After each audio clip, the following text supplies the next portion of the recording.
saya juga melihat bahwa yang seharusnya masyarakat petani itu ditolong, tetapi sering ada kata-kata sakti yang mengatakan memang untuk kalau masyarakat petani melakukan kegiatan taninya, hasilnya tidak cukup untuk Makan. makan orang Indonesia sehingga harus impor. Impor. Tapi selalu begitu.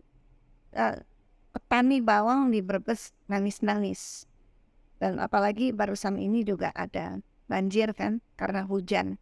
Ekologi sudah berubah juga ya. Lari. Curah hujan dan juga padi yang terendam, yang sudah mau panen raya ya. Semoga masih bisa panen raya nih dalam bulan Maret April Iya, kasihan sekali. ya 2023. Jadi kasihan sekali, tetapi petani bawang saja tidak percaya dengan kegiatan berkoperasi. Tapi mereka juga mengeluhkan bahwa pinjam uang di bank itu mereka sangat tidak dipercaya oleh bank. Akhirnya jatuh ke rentenir ya. Akhirnya begitu. Bagaimana Mas Suroto menanggapi?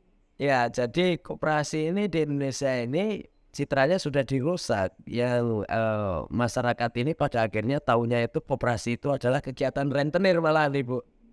Jadi kalau dengar koperasi berarti ada bunga pinjamannya. Terus kemudian berapa persen kan gitu. Jadi masyarakat kita tidak tahu bahwa koperasi itu sebenarnya alat ekonomi untuk menyelamatkan hidup mereka. Kalau petani itu sebetulnya tidak harus mendirikan koperasi simpan pinjam, tapi dari mana modal mereka datang adalah dari modal bersama. Nah, bagaimana menimbulkan kepercayaan untuk menaruh modal bersama ini? Itulah yang perlu tata kelola yang baik, Ibu. Jadi koperasi di Indonesia ini tata kelolanya sudah buruk, spiritnya tidak dipahami, bahkan konsepnya saja tadi sudah disingkirkan dari sejak sebelum masuk pikiran anak-anak muda di sekolah-sekolah dan di kampus.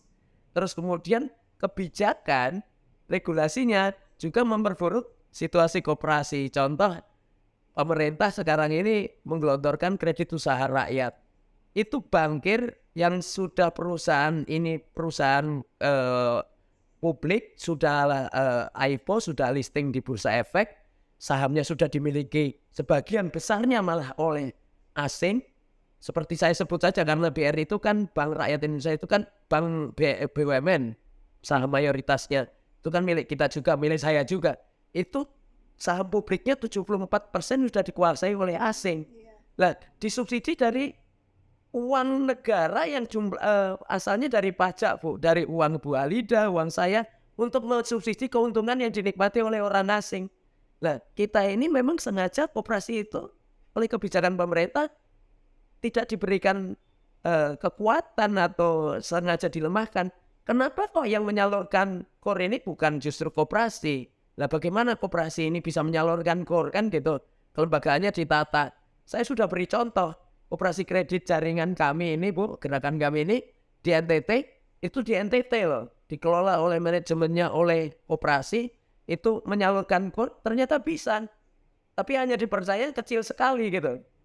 Nah, ini kan uang APBN kita habis untuk menalangi orang yang sudah kaya. Apalagi kalau jadi keuntungan itu kan BUMN itu kan dibagi dulu sama komisaris sama direksinya, dan ini tidak kecil, Ibu. Saya sudah membuat perbandingan yang tidak rasional ya.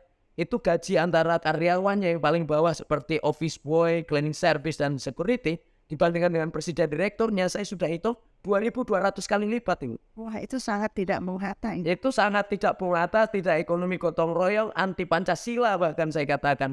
Jadi praktek anti Pancasila itu sebenarnya sekarang ini sedang terjadi di masyarakat kita. Pemerintah sendiri sebetulnya itu Dalam prakteknya ya. dalam prakteknya tidak sesuai dengan esensi ekonomi Pancasila, demokrasi ekonomi yang diinginkan oleh konstitusi dan disematkan langsung oleh Bung Hatta. Iya, dengan demikian memang masalah ini masih begitu banyak, tetapi kita harus membuat kesimpulannya Betul. bahwa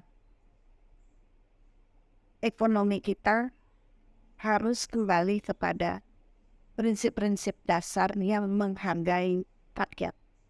Jadi selalu dibilang bahwa modal itu penting, tetapi sebenarnya modal manusia itu. Tapi manusia yang seperti apa, sumber daya manusia.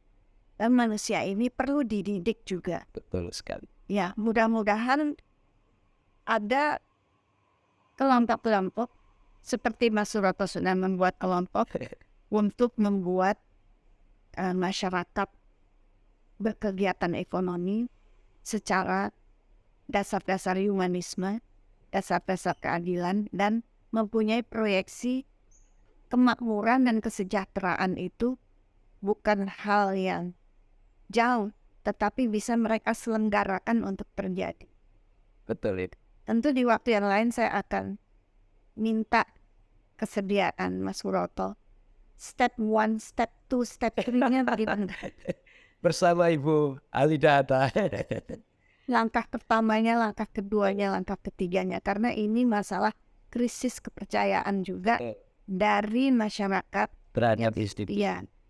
Katakanlah, tapi Anda mesti kumpulkan modal untuk membangun koperasi. Ada simpanan wajib, simpanan sukarela. Mereka bilang nggak bisa, ini aja kita udah utang sama bank. Panennya bisa gagal, masih ada hutang di bank 25 juta.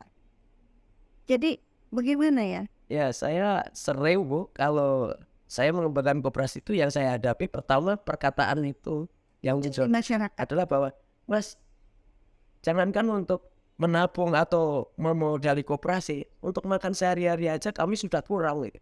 Tapi setelah kita cek Ibu, ternyata mereka ini sebetulnya juga potensi menjadi kaya. Saya waktu mahasiswa Ibu, saya itu mengembangkan koperasi atau paguyuban kecil, small group untuk tukang becak. Itu semua terjerat rentenir yang bunganya itu sampai 30% per bulan, bukan per tahun. Artinya pinjam 100.000, mengangsur 120.000 dalam waktu 3 bulan. 1 bulan nih. 1 bulan. 1 bulan berarti 30% 1 bulan. Bayangkan Ibu. Artinya mereka itu sebenarnya orang kaya. Nah, waktu itu saya coba aja untuk berkumpul, untuk lepas dari rentenir. Mereka langsung mengatakan, Mas gak usah banyak ngomong Mas. Kami itu untuk makan aja gak ada kok, malah suruh menabung ini. Kemudian solusinya Solusinya adalah saya tanya, apakah saudara-saudara semua perokok? Saya tahu mereka perokok semua. Kalau gitu angkat tangan yang perokok. Kalau misalnya mengurangi rokok 1 batang 1 hari bisa nggak? Ternyata mereka bisa. Mulainya dari kekuatan rokok 1 batang 1 hari kan Rp1.000. Nah, literasi keuangan ini juga penting Ibu. Artinya cara cerdas mengelola keuangan sehingga tidak terjebak pada konsumerisme, juga iming-iming, bujuk rayu dari rentenir. Rentenir ini kan tugas lapangannya kan memang dia dibekali untuk membujuk orang miskin supaya masih bisa diperas lagi kan gitu. Nah, solusinya adalah memberikan dasar-dasar pemikiran yang sederhana, dan kemudian setelah kumpul ini uang tabungan pribadi-pribadinya, itu baru diinvestasikan di koperasi. Kalau kita sekonyong-konyong meminta mereka untuk menabung tanpa merubah perilakunya, nggak mungkin. Dan yang menarik adalah setelah kita masuk ke dalam, ternyata mereka itu kenapa bisa terjebak seperti itu? Angsurannya di rentenir banyak, terus kemudian pinjaman dari tetangganya juga banyak, sehingga bahkan rentenir itu bisa sampai ada yang 5 Ibu. Jadi pagi, sore, siang, malam itu, karena mereka menagihnya kan harian ya. Makanya disebut bank didil atau bank ucap-ucap itu karena kemana-mana diucap-ucap terus dikejar-kejar gitu kan. Didil itu artinya kecil sedikit-sedikit gitu. tritil. Maksudnya mereka mengejar-ngejar ini. Nah ini kan keluarga kecilnya saja sudah tidak bahagia karena apa? Terteror oleh tagihan ya. Sekarang ini kan banyak anak-anak muda juga yang punya kartu kredit atau punya pinjaman dengan bank atau bahkan pinjol. Itu juga orang-orang yang punya sumber pendapatan sebetulnya Ibu. Tapi mereka tidak punya kemampuan mengelola keuangan. Literasi keuangan ini sangat penting, tapi literasi keuangan yang dibangun secara kelembagaan di dalam sistem koperasi. Koperasi ini anggaplah koperasi simpan pinjam yang pertama mereka dirikan ini adalah bank tapi milik mereka sendiri gitu. Dari small group terus kemudian growing, tumbuh dengan mengajak orang lain untuk bergabung, dan mereka diberikan satu kekuatan yang tadi dari awal Ibu sudah memberi garis bahwa demokrasi ekonomi atau koperasi itu memang berkesesuaian di situ. Jadi setiap satu orang dihargai, yang Ibu Alida tadi katakan, ya dihargai manusianya bukan modalnya. Tapi secara ekonomi tetap harus resiprokatif atau menguntungkan atau mutual seperti yang Ibu Anida sampaikan.